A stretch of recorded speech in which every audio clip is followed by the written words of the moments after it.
இன்றைக்கி வந்து மீன் முட்டை வறுவல் தான் செய்ய போகிறோம். அதோட நன்மைகள்லாம் பார்க்கலாம். விட்டமின் சி, இ, ஏ இருக்குது அதில். இது வந்து இதயத்துக்கு ரொம்ப நல்லது. இது கோழி முட்டையை விட அதிகமான சத்து இருக்குது இதில். இது வந்து ரத்தத்தை சுத்திகரிக்கும், ஹீமோகுளோபின் அளவு வந்து அதிகரிக்கும். இது வந்து எலும்புக்கும் பற்களுக்கும் ரொம்ப நல்லது. இந்த முட்டையை வந்து மஞ்சத்தூள் போட்டு கழுவி வச்சுருக்கோம். இதில் மசாலா போட்டுக்கலாம்.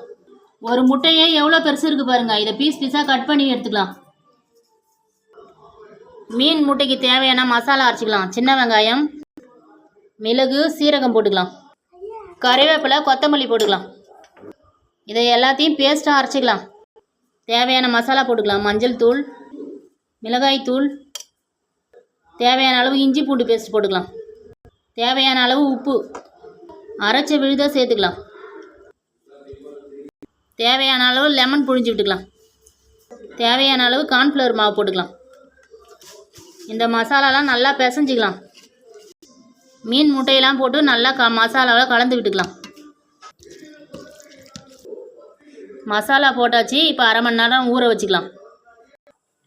மீன் முட்டை வந்து அரை மணி நேரம் ஊறிட்டு இப்போ வறுத்து எடுத்துக்கலாம்.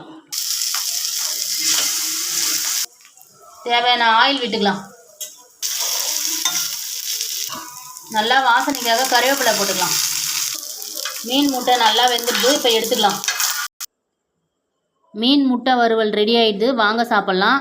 இந்த வீடியோ உங்களுக்கு பிடிச்சிருந்தா லைக் பண்ணுங்கள், ஷேர் பண்ணுங்கள், கமெண்ட் பண்ணுங்கள், சப்ஸ்கிரைப் பண்ணுங்கள். Bye friends.